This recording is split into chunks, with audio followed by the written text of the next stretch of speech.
My guest today is actress, singer, and podcast host Jana Kramer. We dive into a deep conversation about past relationships, co-parenting, and more. Jana's new book, The Next Chapter, Making Peace with Hard Memories, Finding Hope All Around Me, and Clearing Space for Good Things to Come, comes out on October 24th and is available for pre-order now. This is Just Be with Jana Kramer. Let's get into it. Hi. Hi, lady. How are you? I'm good. How are you? Wonderful. So that is your podcast setup. It's beautiful. Thank you. It's a little messy now that I'm looking at it, but thanks, girl. Are you in LA? No, I just moved into a new house in Nashville. How is Nashville? I love it. I really do. I've been here now, 4 years, and it's great. Is it like a mini LA now? Unfortunately, it's becoming that way. Yeah. Really? That's me. Almost everybody in my neighborhood is from California. But I will say the good piece of that is they're bringing in really good restaurants, and they're having to up their Southern game a little bit. Interesting.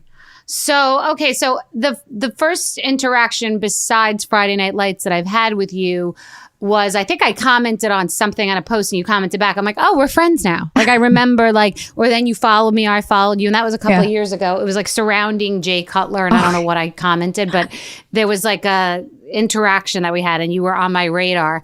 And I then connected. Oh my God. That's the girl from Friday Night Lights, which I was obsessed with. My daughter, I got her into it. I mean, I think that's one of the greatest shows ever. It was one of my favorite shows I've ever done. And it was one of those things where, because a lot of times in shows, they'll be like, well, here's your mark. You have to hit your mark. And I remember the first time I went on set, they're like, all right, action. And I'm like, but we didn't rehearse and we didn't where's my mark? And they're like, just go. And I'm like, oh, okay. It was the coolest thing because it was. Wait, what is a mark? The physical mark? What do you mean hit my mark? What's literally the mark? There's a T in acting where it's you have to do camera blocking and then, the things. And then you have to hit literally your mark so the camera can get you. But on Friday Night Lights, they're all on the handheld. So they'll get you wherever you stand. Oh, interesting. But that's funny that's a thing. Where's my mark? I know what you're talking about when we do photo shoots, but I didn't literally know what you meant. Oh, funny. Yeah, I think it was such an excellent show. Yeah. Whose show was it? Peter Berg's. Exactly. I just watched his show on opioids. It was crazy. Painkiller. That was insane. Insane. I was so angry about. I know, because I'm like, that person. They kept blaming the addict. So I'm like, he wasn't an addict. He hurt his back, and then he became an addict. And they paid $1 billion over time. They didn't even feel a mark. And he must be angry and he must have a personal association to it because it was a very personal show. What was that? That wasn't on Netflix. Where was the Hulu? I think it was Netflix. Yeah. And then, Taylor Kitsch was also in it, who was Friday Night. He always uses Taylor a lot. He in does? His shows. Yeah. Yeah. With Peter. Yeah. He uses him in a lot of his stuff. I mean, when you were on set with him, did you die? Was he as gorgeous then to you as he was to me? He was so cool. He was, we became very bro-y right when we first met. We would play volleyball after set. There was this really cool volleyball, outdoor sand volleyball thing that we'd all go to. So he was awesome. I would say as an adult, as a kid, it was Matt Dillon. As an adult, he was my God. That was the one. That was the one that hurt. It was painful. Yeah. Yeah. Okay. So I was reading your bio and I was shocked by all of the things that you've been through. All of this circuitous route to, yes, your career, but your personal life. You really have been through a journey. And I was thinking about what your childhood was like where you grew up and how you grew up, because I was just thinking about your choices, you reflecting the mistakes. I've been in many relationships like you, and I feel self-conscious about it sometimes. I was wondering if you feel self-conscious about it. I was just thinking about this relationship and personal life journey. Yeah. So it's when I've sat down, obviously in therapy, you go back and you go to your childhood wounds and your traumas and you think back, okay, when did this start? Where was my first belief? And it was when I was 6 and it was, I'm not enough. And so what happened is unfortunately that came from my dad. And because it was my dad, from those years on, I was always trying to get the approval of a man. He ended up cheating on my mom, which then he left the house. And so I was always finding at that time too, an older man, but I always wanted them to say, you're enough and I love you. But those were the guys that were never going to tell me that I was enough and that they loved me. So I just kept picking those kind of men to be like, choose me, love me, pick me, because I didn't get that. And that or was that like you're going to change them because you want to change your dad, that you're going to be the one that's going to make them different. Right. Like he's not like, try to get him to stay. Like my dad left me, even though, when you're older, you kind of look at it in a bigger, broader stance. Right. So I see now that my dad was just doing the best that he could. And I get all that, but that doesn't help the little girl in me that still was fighting for love and fighting for attention and fighting to be chosen. And picking these men that are just, weren't available and didn't, they would just give me little pieces of themselves so then I'm like, well, no, love me, choose me, pick me. And then when they did, I'm like, wait, I don't even want that person. But you just said something that I have said until recently, and I stopped saying it. You just said he did the best that he could. And I always used to say that about my mother who had me at 20. And it's like this thing that I just say. And I thought the other night, it was actually weird. It was related to the Danny Masterson thing, which reminded me of a lot of the abuse in my childhood. And I ended up going and spinning out and going in a different direction and an abuse I had in a relationship. And I thought to myself, the way I was raised was despicable. And I thought to myself, I always say they did the best they could, but I don't think that's actually true. So do you really think that your dad did the best that he could? So I don't know the whole situation. I'm just asking because it was interesting. You just said that thing that I always say, and I stopped saying it because I don't know if I think it's true. For a long time, no, I would say that he didn't. And again, I grew up in a very angry household. My dad was always yelling. My parents were always fighting. He had some massive anger issues. And my brother got most of that physical, but I saw it. My mom stayed in it. And it was just that kind of household. And when I look at it, from a bigger place, I go, okay, what was his upbringing like? Well, my grandpa was a very tough German man. He was very hard on my dad. He was most likely physical as well.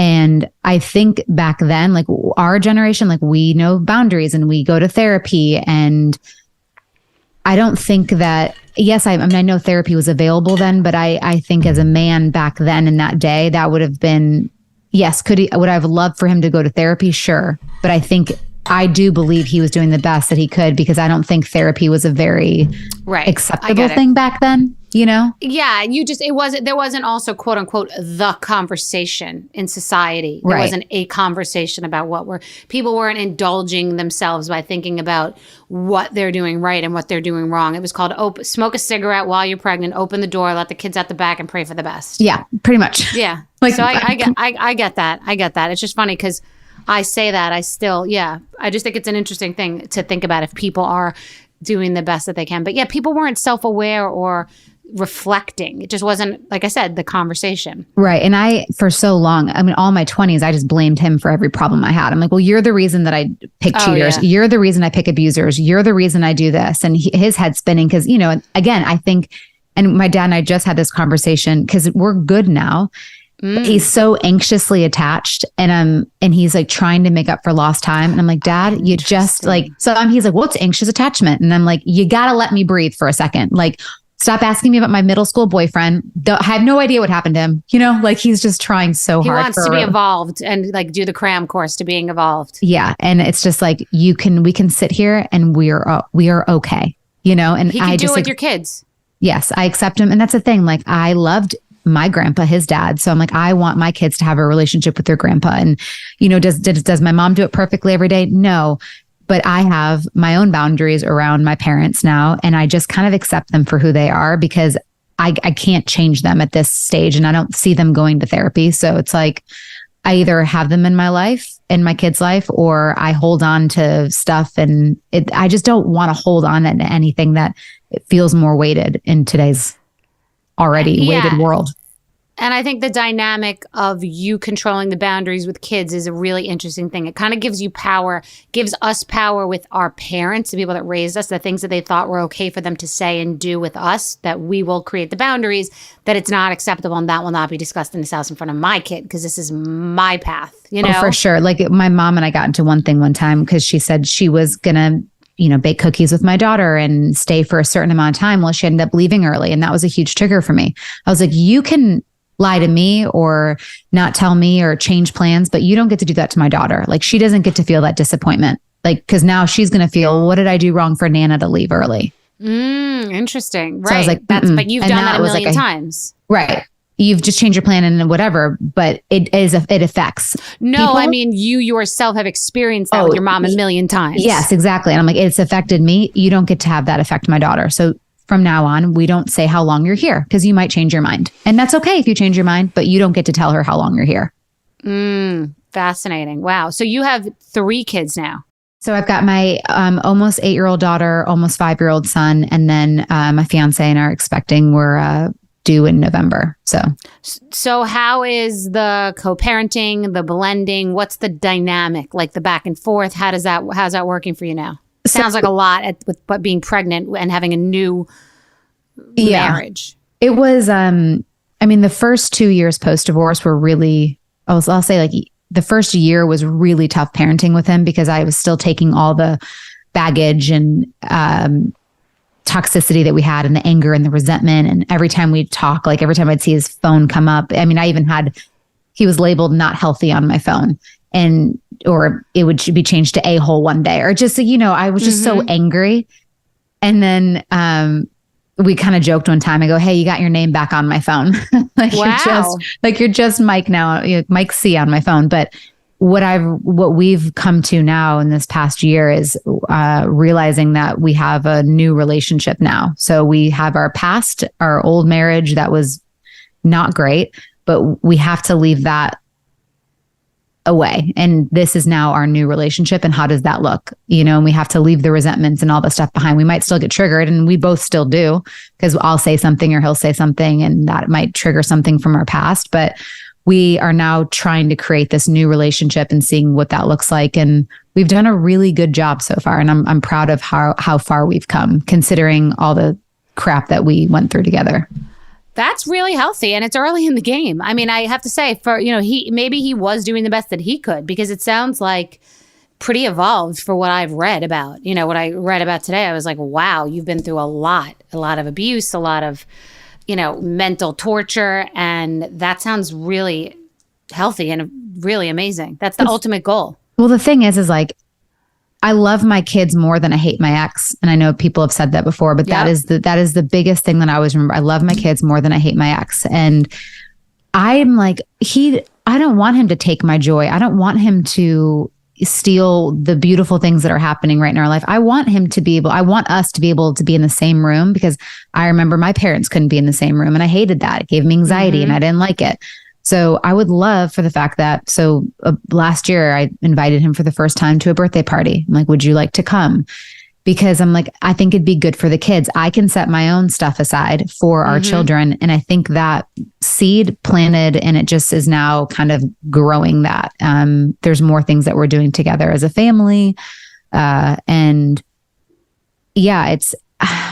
Listen, I could harp, and I did for a long time. I mean, I harped about it when we were married, all the stuff he did wrong, all the things, post marriage. And I just don't want the hate. I don't like the negative energy. I just really don't want it, because I'm like, it's not good for me. It's not good for my body. It's not good for anything. Like I'm like, why?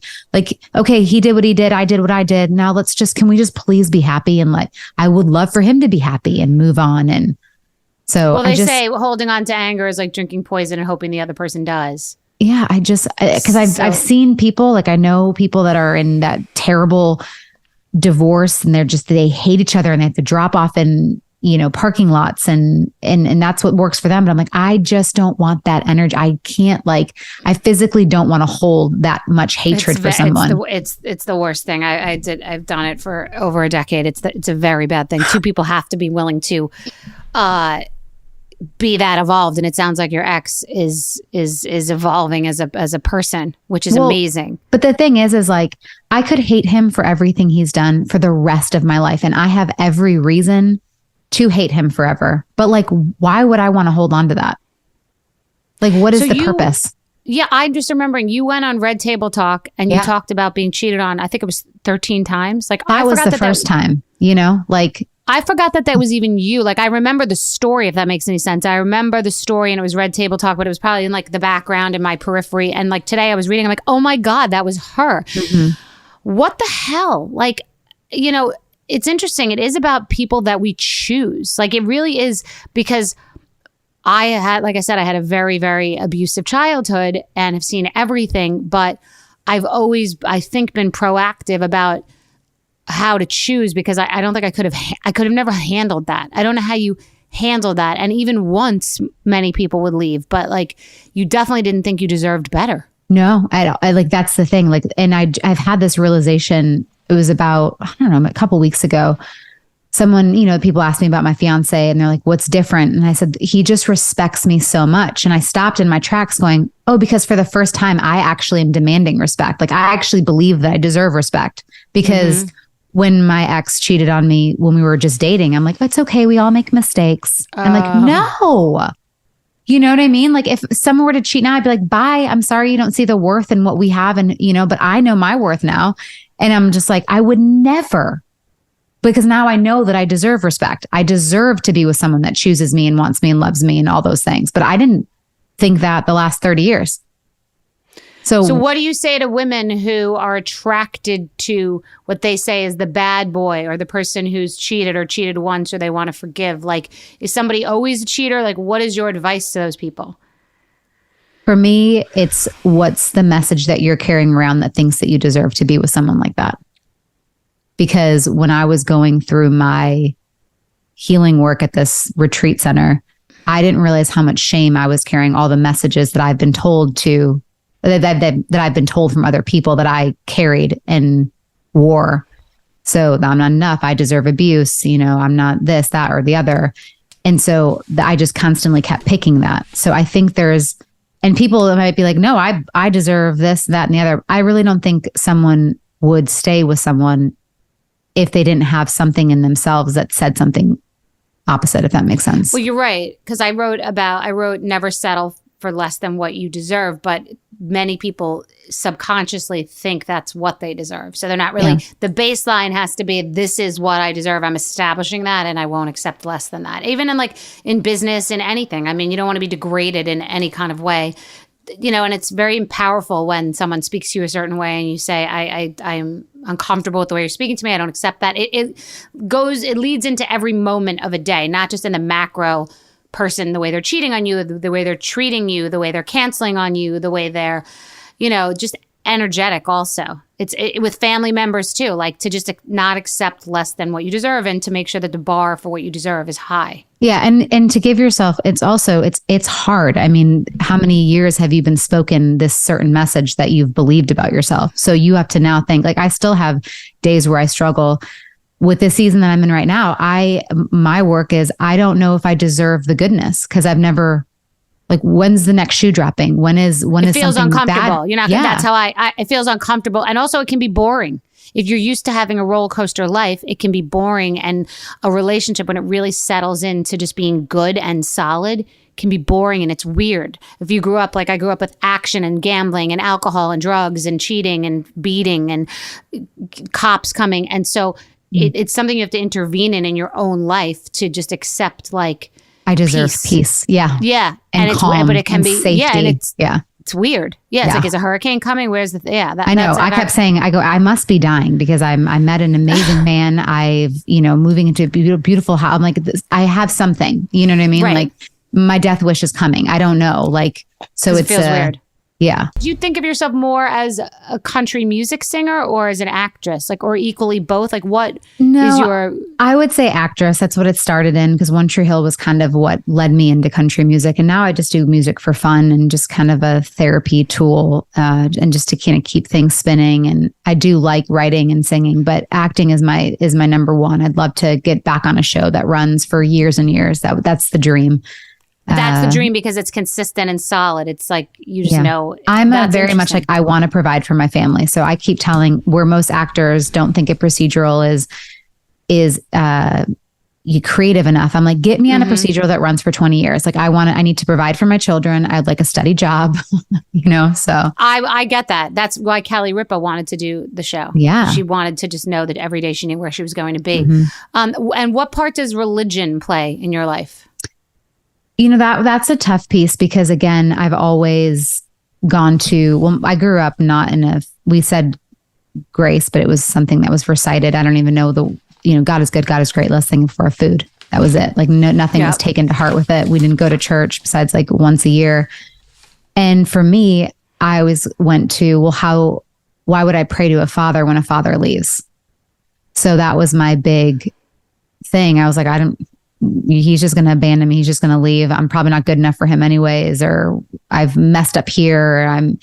And it took till my divorce that I really was like, okay, I'm alone. Like I am straight up alone and I don't want to be. I know he's there. So I started a relationship with him post-divorce and it was one of the best things for me because I realized he was always there. He was just waiting for me to let him in. Wow. That's powerful. That's almost like the good man in your life. Yeah. Waiting for you to let them in. Why get married again, legally married? Girl, I'm just like a glutton for punishment. No, first of all, I love this man so much. And he's the guy that everything I wrote about, I wrote like in my Bible, like the man. I'm like, please just send me this man. And it's every single check mark that it's like what I wrote in my Bible about him. And for me personally, obviously when you look at Wikipedia, my first time, I didn't even know the guy. We went to Vegas. I was 19 years old. And I'm not making excuses, but at the same time, it's, in the other one was, we were married for 1 week. That was one of the ones where I was like, love me. And then when I was walking down the aisle, I was like, wait, I don't love you. Like I know that one. I was chasing you and this isn't what I want. I don't want to have kids with you. I don't want a broken family. So for me, I only feel like I've been married because truly the other ones were a week and, 2 weeks. And so Mike was my only marriage. Like we fought hard for 7 years. Like that was a marriage. But with Alan, like I just want him. I want to marry him. I want him. I want our family to be together. I want everything that I dreamt about. And with him, it just feels like the right thing to do. I said I wouldn't again. I said, there's no way I'll change my name again. I won't get married. But with him, he's the only one I've ever wanted to walk down the aisle to. And it makes me sad because I'm like, I wish I saved that for you. Because that's what I would have loved. I get that. And what's the state of your career now? Like, what are you the most passionate about? What are you working on? What do you want to be when you grow up?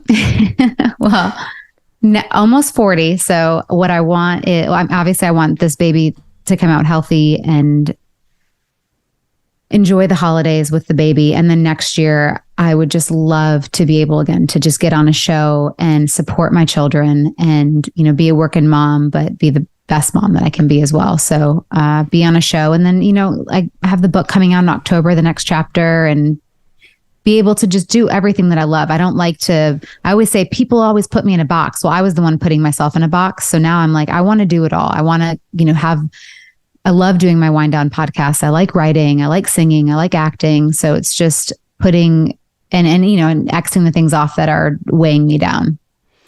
And would you move back to LA to do a show? Because it feels like that sounds stressful, having a new baby and a partner. And does he have to be in Nashville or where is he? No, he's a professional soccer coach. So he'll be traveling too. And for me, okay. I think you can make, I never say never, never say never.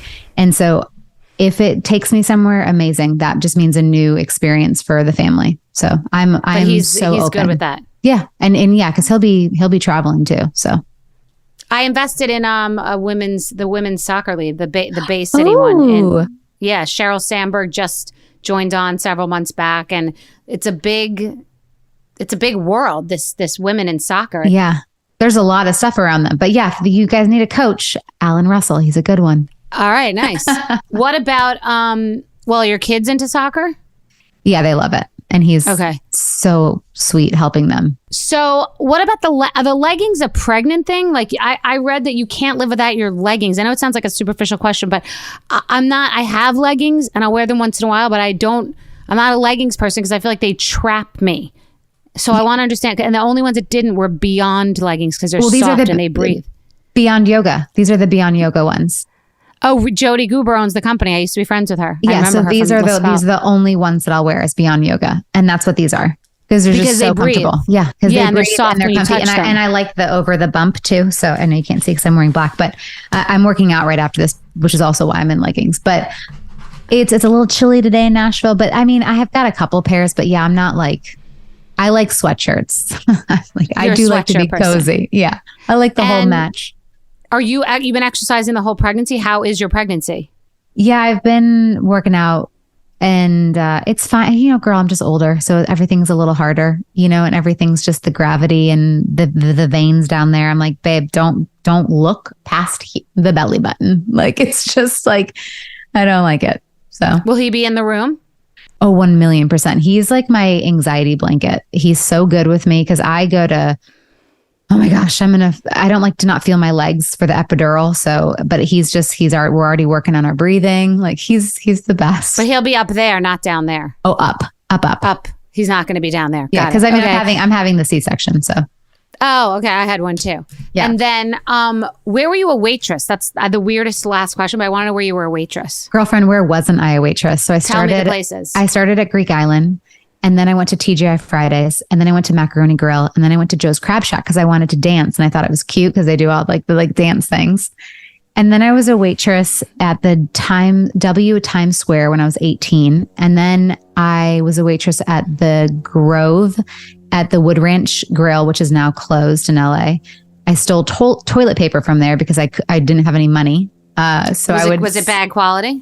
the toilet paper? Yeah. Yeah, it was crap. It was like, the kind of like crumble, but yes. I needed it. I didn't even care it. But then I think I've thought of that in my past. I think in my past, like being in a cheap apartment, I've been like, when you are out of toilet paper and it's just convenient. I mean, you could have afforded the 88 cents for toilet, but it was convenient probably just to stick it in your purse. Yeah, totally. And I was in the red, all 20s. So it was, that or cotton balls, which is gross. But, and then let's see what else. After Wood Ranch, I got fired at Pache's because I didn't know how to open a wine bottle, which is ironic because now. Wait, Pache, that was your first one that was fancy. All the rest are like very chain restaurant. Pache is like an elevation for you. And I got fired. Because you didn't know how to open a wine bottle? Yeah, I'm like, joke's on you, buddy. I'm a pro now. And what was the first gig that you got? Click with Adam Sandler. That's a big gig to get as your first gig. He was amazing. I went out to audition for his daughter, and it was between me and Katie Cassidy, and the little girl. He brought me into his office and met him, and he was fantastic. Adam, yeah. Wow. So you know Adam Sandler? Yeah, he's like the coolest dude ever. I'm sure I don't know if he remembers me, although he did leave me a voice message like when I was at the top of the charts in country music about like, oh, my kids love your music, and it was super sweet. Yeah, he was like the nicest dude ever. But yeah, then he himself personally called me and said, hey, so the little girl, my little daughter in the movie has blonde hair. So we're going to go with Katie, but I'm going to find you a part because I really like you and you're great. And so, yeah, he gave me it was a smaller role, but I didn't even care. I was just like, that's amazing. Adam, I'll do catering. I don't care. Like, that was your first ever time like on a real set? Yeah. And then what was after that? Prom night. So you were working, like you always like, how long after starting did you like get work? It wasn't until One Tree Hill that I stayed out of the red. Like I would have to get a job and then I'd be like, oh shoot, I'm back in the red. All right, back to waitressing. And then One Tree Hill is when I started to like really work.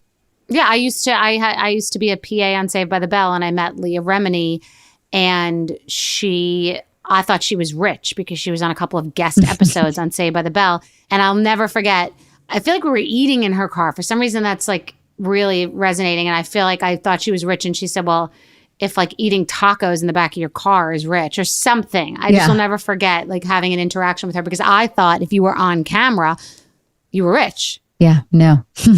You know, it's like crazy. Being rich and being on TV are not the same thing, as I'm sure this strike is proving. Yeah. And like when you go on tour, everyone thought, because I'd opened for Blake Shelton and all these big people for, 3 months at a time. And you'd be like, oh, you must have so much money. I'm like, I am actually negative about $100,000 because of how much it costs to be on a tour and have a tour bus and pay for gas and the band members. And I'm only getting paid $2,500 a night. So all that's gone. That's kind of Marvelous Miss Maisel. Like that show is kind of about that. Like she's like famous, but she's not making any money. And exactly. Yeah, I mean, you don't really get treated a certain way until you really hit it. Like if I tell my daughter that I was on with you about, because of One Tree Hill and Friday Night Lights, we still watch One Tree Hill all the time. Like it's beyond. It holds up. It's a great show. Yeah, they it both really does. hold up. They Not do. every show holds up. They both hold up. What was your rose and your thorn of your career? My rose and my thorn. That's a good one. I would say my thorn was this movie I did called Return of the Living Dead. And I had to have, I wrote about it in the next chapter too. It was the first time I ever had a panic attack, but I had to get my appendix taken out in Romania, but it wasn't, they took out the wrong organ. Wait, in the movie? No, like in real life. What? So, because that sounds like something that would happen in Return of the Living Dead. I know. And then like I ended up. And they put somebody else's organ in your body and then you live, but you're dead. Yeah. It sounds like a great plot. I know. So I wrote about that in the book and it was, that was. You had to have your appendix taken out in Romania? Yeah, but they were, it was never my appendix that was the problem. It was actually, they should have taken out my gallbladder. It's like a whole thing.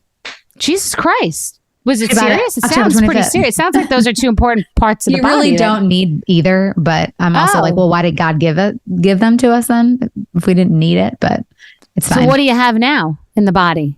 I mean, I got a uterus. I have a spleen. You don't have a gallbladder or an appendix? No.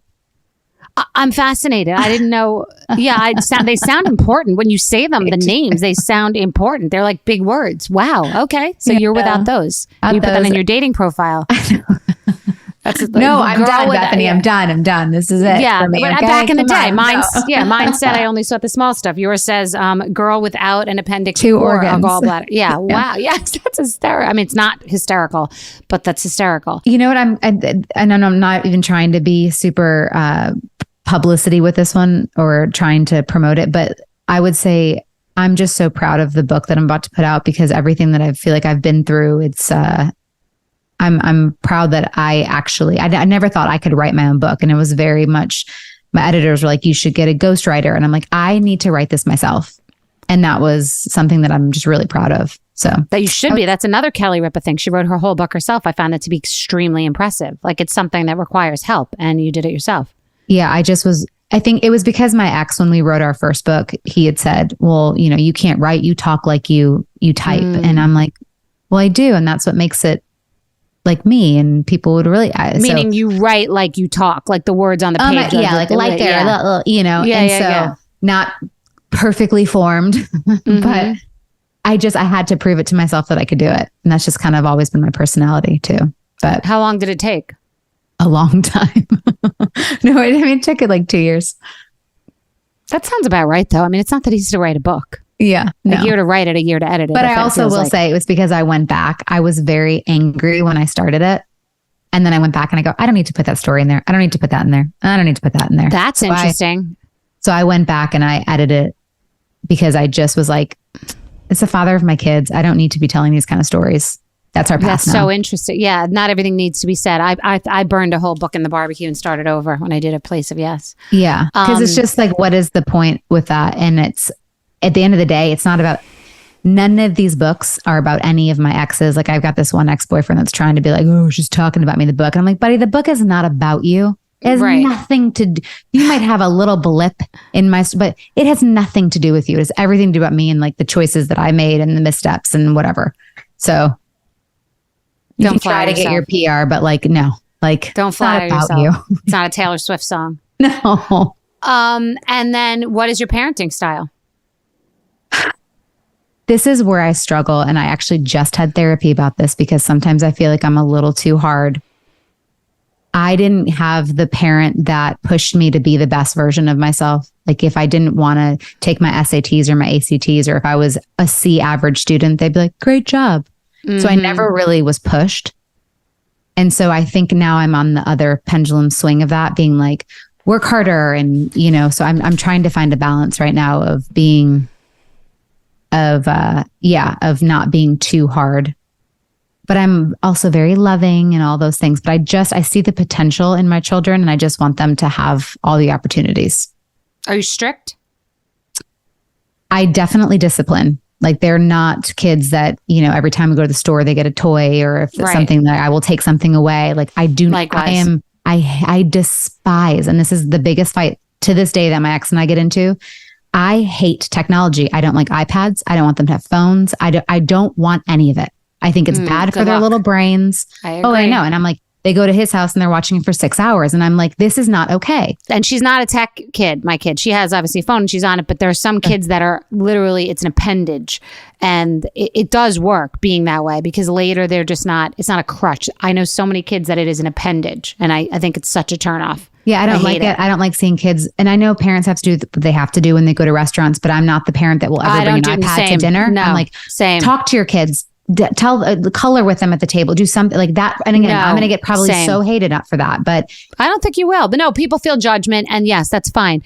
Your choice is to not do that. But yes, I know it's funny because I think I had a post I was going to put up the other day, and I thought, oh, is that judgy? Because I'm not the path of least resistance. I don't want parent, a mom but judge. We're not working 3 jobs. We're not waitressing, and I understand giving someone a device so you could just have a moment of peace. That sounds really good, but it's a hard discipline to stick to. Not do it. Like I'm the mom on the plane where I'm like, here's the flashcard. You get your iPad for 1 hour on this 4 hour. So the first hour. That's serious. And then we're going to color. That's serious. That's very serious. I was like that when she was younger, but getting older, I was be on the iPad the entire flight. That was the bridge I couldn't cross. That's very serious. Yeah. Varsity stuff. But it's, I'm like, go outside, go play. Like I loved my childhood. I love to be able to go outside. And that's just, I'm always, if it is, even if it's raining, I'm like, let's go do some chalk in the garage. I don't care. Yeah. It puts more on you. You have to do more work too, because you're not just throwing him in front of the TV. Yeah. And wind down. I hear your podcast does really, really well and that you're great at it.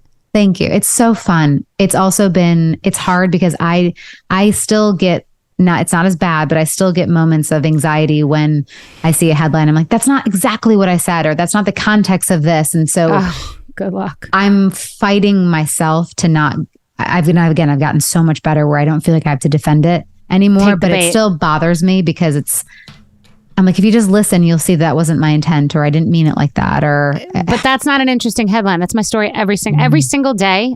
Page 6 writes about something I said on TikTok or Instagram, and the headline is always so like, Bethenny drags Taylor Swift. Like, I didn't drag Taylor Swift. I just mentioned that she was on a date with a guy at a game and it looked like they'd been together forever, and that women should be reminded to have their own identity. I wasn't talking about like her per se. It was just a vehicle, but it's every day, and you cannot kill every bug in Manhattan. So you cannot take the bait. I know. I still have this, one of my negative personality traits is I want 100% approval rate.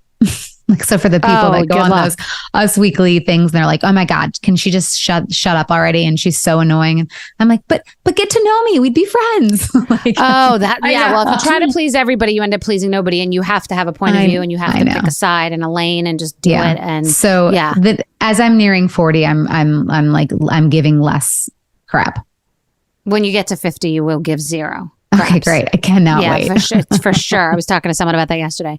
Well, it was so nice to talk to you and to finally get to meet you. I hear a lot about you from the girls. Well, thank you so much for having me on. I really appreciate it.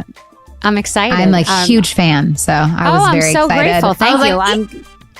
Well, congratulations on the baby and your relationship and this sort of, chapter, the next chapter, and your book. And I wish you the best. Thank you so much, Bethenny. I appreciate it. Amazing. Have an awesome day. All right. Bye, girl. See ya.